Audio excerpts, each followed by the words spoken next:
Cindy's Library. This is Cindy, and today I'm going to talk about what I've read in the past week and what I'm currently working on. So let's get to it. First, I read this biography of Laura Ingalls Wilder of Little House on the Prairie fame by William Anderson.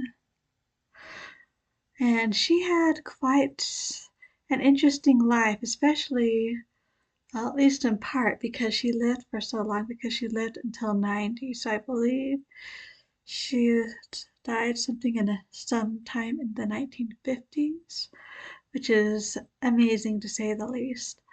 So very interesting. And then, yes, I read all of these three books by Eleanor Raconteur. The Tomes of Caleria. So our main character is Mei Li. She is apprenticed to their tomes. They have the tome system because their world ends up having multiple disasters caused by elemental creatures, artifacts, things that the deities left lying around, things like that.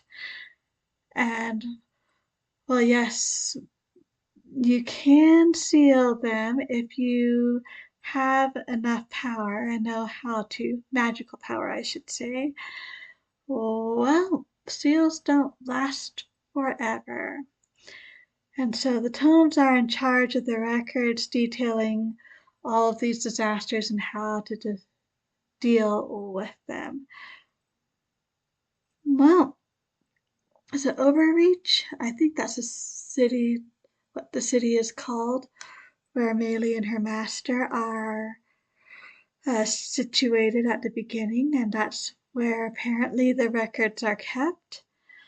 And there's a natural disaster. At least I think it is a natural disaster. No sniff of magic about it, but even magic can't stop a volcano like this.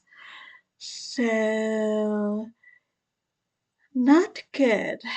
Many of the volumes apparently were already transported, but the last shipment is put on one ship with Bay of Tomes, and Meili goes on another ship, so they're not in the same ship just in case, which ends up being a good thing because Meili ends up shipwrecked, the only survivor, and she's stranded for basically 2 years until she manages to find a dragon to take her to the master of all dragons for help, which he's very happy to give her, thankfully. Unfortunately, in the 2 years, a lot of magical things can go wrong. Worse, no one has heard of her master Abe or any of the volumes that were with him. I think it's maybe 80 or so volumes that were with him. Meili has read maybe only 12, and of course, they involve some of the most current disasters that are potentially coming. And so Meili, with the Master of all Dragons, Xunlei's help, well, they need to figure out what to do. I can tell you that by the end of the first book, they do come up with this unusual solution, we'll put it that way, and they even implement it, but the best laid plans of mice and men, of course. And that's where books 2 and 3 come in. Very fun, very busy week, which is why these were a good thing for me to read. I have been slowly but surely working on Farmer Boy by Laura Ingalls Wilder. This is the fictionalized account of her husband Alonzo Wilder's youth, and it's very interesting reading what life was like back then. I have also been working. I've gotten through a few more letters between John Adams and Abigail Adams, which they're just so in love with each other, and it shows in their letters. We are in 1775 now. Yes, Lexington and Concord has happened.